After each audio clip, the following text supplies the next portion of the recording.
د راغلي پلاوي مشري وویل دوی تیر کې هم پروژې تطبیق کړي او راتلونکي وخت کې هم د روغتیا، انرژي، کرنې او نورو برخو کې د پروژو د تطبیق ګڼ پلانونه لري. هغې وویل د دوی ځینې پلان شوي پروژې د تخنیکي مراحلو او اداري پړاوونو د اوږدوالي له امله کله ناکله ځنډیږي. نو که په یاده برخه کې د ولایت مقام له لوري پاملرنه او همکاري وسي ترڅو د اقتصاد ریاست له لوري د پروژو په چټک مدیریت کې همغږي لا زیاته سي.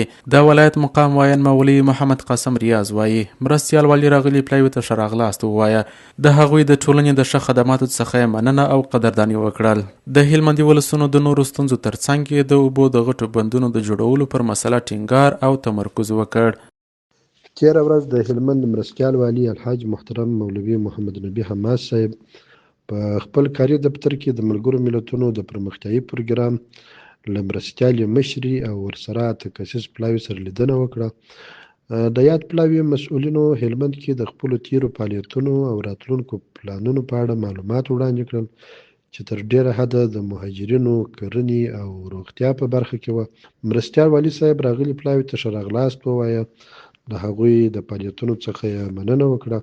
ټینګار یې وکړ چې د کوچنیو چک ډیمونو پر ځای د غټو بندونو جوړولو ته کار وشي ترڅو د اقلیمي بدلون اغیزې کمې، کروندګرو ته د اوبو ستونزه ختمه او د کوکنارو بدیل معیشت ته زمینه برابره شي. یاد پلاوي دغه موضوع مهمه وبلل او په دې برخه کې د همکارۍ ژمنه وکړه.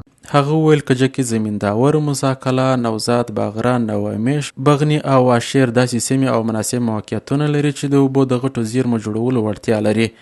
نو که یاد سازمان و دغه برخې ته توجه وکړي نو د یادو سیمو د ولسونو ستونزو ته به واقعي رسېدنه ترسره سي او دا به د کوکنارو د کښت لازم بدیل معیشت وګڼل سي.